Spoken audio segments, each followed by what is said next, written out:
అరే నరసింహ, కోటికి ఎన్ని సున్నాలుంటాయిరా? అబో చాలా ఉంటాయి. ఎక్కువ అవినీతి జరిగిన రాష్ట్రాలలో మన తెలంగాణనే ముందున్నదంట. తెలంగాణని ముందుకు తీసుకుపోతానని పెద్దసారి చెప్పిండుగా, అందుకే అవినీతిలో ముందుకు తీసుకుపోయిండు. మన పైసల్ని 1,00,000 కోట్లు సిగ్గు లేకుండా బుక్కిర్రట. ఎవరాపాలే? మనమే ఆపాలే. అవినీతిని పీకి పడేసే మోడీకి ఓటేయాలి, బీజేపీని గెలిపించాలి. बीजेपी झंडा सकल जनुలకు अंडा। रंजन दास,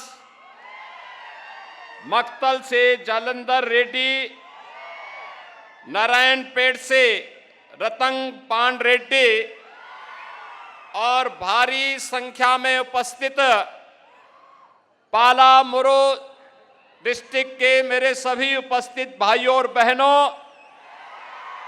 नमस्कारम तेलंगाना।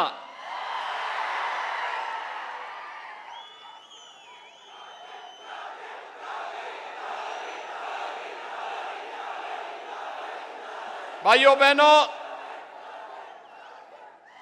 श्री कालेश्वरम, श्रीशैलम, द्रक्ष रामम के रूप में त्रैलिंग के आशीर्वाद से अभिसिंचित तेलंगाना की इस पावन धरा को मैं कोटि कोटि नमन करता हूं। मुझे यहां आकर के अत्यंत आनंद की अनुभूति हुई, क्योंकि यहां पर मुझे संसद के दौरान जो हमारे पुराने मित्र थे सीएपी जितेंद्र रेड्डी, उनके साथ लंबे समय तक हम लोगों ने संसद में काम किया और पार्लियामेंट में कार्य करते हुए वे इस क्षेत्र की समस्या को लेकर के दिल्ली में पार्लियामेंट में लगातार लड़ते थे, कार्य करते थे। तेलंगाना राज्य निर्माण के लिए उनके संघर्ष के लिए मैं उनका अभिनंदन करता हूं और इस अवसर पर आज मुझे उनसे मुलाकात हुई। भाइयों बहनों, मैं इस अवसर पर उनका भी और आप सबका भी हृदय से अभिनंदन करता हूं। भाइयों बहनों, जब मैं तेलंगाना राज्य की बात करता हूं तो एक और प्रकृति और परमात्मा की असीम कृपा इस राज्य पर है, दूसरी ओर यहां पर संघर्ष करने का जज्बा यहां के नौजवानों, यहां के किसानों के मन में है। तेलंगाना राज्य के लिए चले आंदोलन में एक लंबा संघर्ष यहां के नागरिकों को करना पड़ा था। 1969 का संघर्ष हो या 2001 से लेकर 2014 तक चला ये आंदोलन, जिसमें सैकड़ों नौजवानों ने अपनी आहुति देकर के तेलंगाना राज्य का निर्माण किया था। लेकिन भाइयों बहनों, एक तरफ कांग्रेस तेलंगाना राज्य की भावनाओं के साथ खिलवाड़ करती रही और दूसरी तरफ तेलंगाना की सत्ता राज्य बनने के बाद जिन हाथों में आई, भाइयों बहनों, केसीआर के नेतृत्व में टीआरएस ने यहां के सारे सपनों को धूल दूषित कर दिया है। आज भाइयों बहनों, जो तेलंगाना रेवेन्यू सरप्लस स्टेट था, आज यह 3 लाख करोड़ रुपए के कर्ज में डूबा हुआ एक स्टेट है।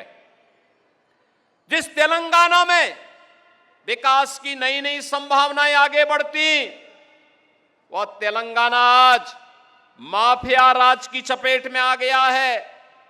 यहां पे खनन माफिया, यहां पे भू माफिया, यहां पे पशु माफिया, यहां पर संगठित अपराध में संलिप्त माफिया है और इस माफिया के खिलाफ ही चेतावनी देने के लिए और इस महबूब नगर को फिर से पालामुरू के रूप में स्थापित करने के लिए आज मैं आपके बीच में यहां पर उपस्थित हुआ हूं। भाइयों बहनों, 2017 के पहले उत्तर प्रदेश में भी ये माफिया इसी प्रकार से हावी थे। उत्तर प्रदेश में हर दूसरे तीसरे दिन एक बड़ा दंगा होता था, महीनों महीनों कर्फ्यू रहता था। उत्तर प्रदेश में माफिया हावी थे, माफिया की पैरेलल गवर्नमेंट चलती थी, आम नागरिक का कोई सुनवाई नहीं होती थी। आज मैं कह सकता हूं उत्तर प्रदेश में प्रधानमंत्री मोदी जी के नेतृत्व में, उनके मार्गदर्शन में उत्तर प्रदेश में डबल इंजन की बीजेपी की गवर्नमेंट है। नो कर्फ्यू, नो दंगा, यूपी में सब चंगा। यूपी में अब कोई दंगा नहीं होता है, पिछले 6.5 वर्ष में कोई दंगा नहीं। और माफिया और अपराधियों का उपचार क्या है, ये यूपी के बुलडोजर को चलते हुए देखते होंगे आप भी। तो भाइयों बहनों, यही उसका उपचार है। और मैं आज आपको यही कहने के लिए आया हूं, चाहे वह कांग्रेस हो या टीआरएस का बदलावा नाम बीआरएस, जब किसी को समय पूर्व छुट्टी की जाती है तो उसको बीआरएस दिया जाता है, और ऐसे ही केसीआर को समय पूर्व छुट्टी देनी है, इसलिए उसका नाम बीआरएस हो गया है। भाइयों बहनों, कांग्रेस हो या बीएसआर या बीआरएस, और इनका एक कॉमन फ्रेंड है एमआईएम, कॉमन फ्रेंड, जिसका काम है फेविकोल के रूप में काम करना। ये जो फेविकोल है एमआईएम के रूप में, ये तीनों एक ही थैले के चट्टे बट्टे हैं।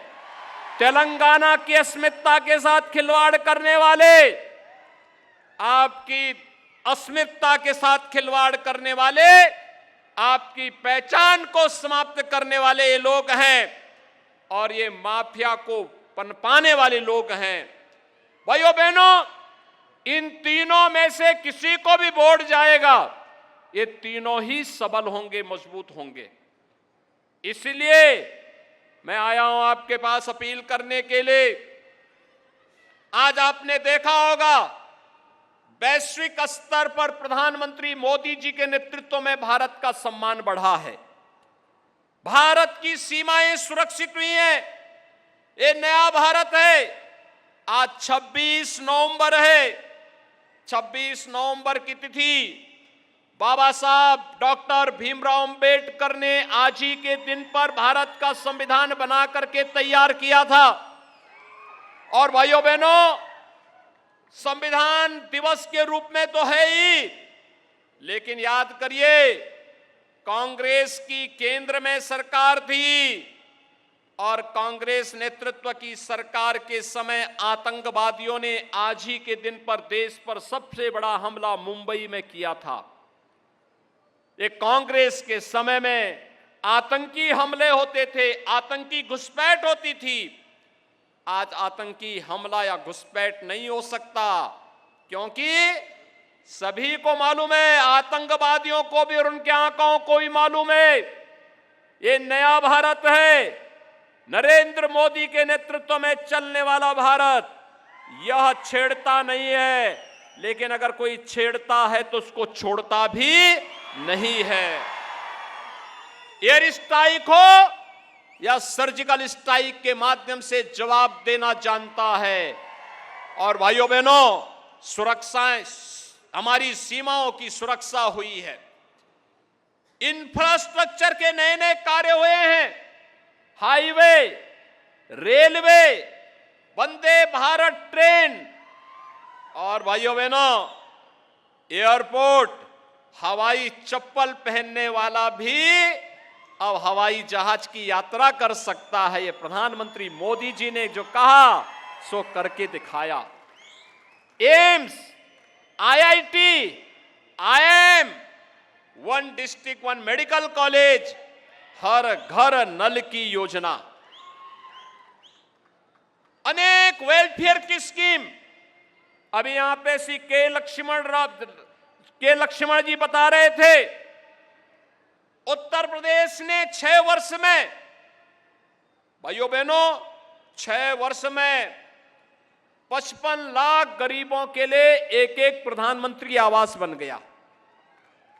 3 करोड़ गरीबों के घर में शौचालय बन गए। 4 करोड़ गरीबों के घर में बिजली के कनेक्शन पहुंच गए। 1 करोड़ 75 लाख गरीबों के घर में उज्ज्वला योजना के कनेक्शन भी पहुंच गए।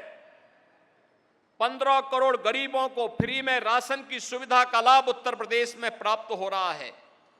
भाइयों बहनों, उत्तर प्रदेश प्रभावी ढंग से इन योजनाओं को क्रियान्वित कर रहा है।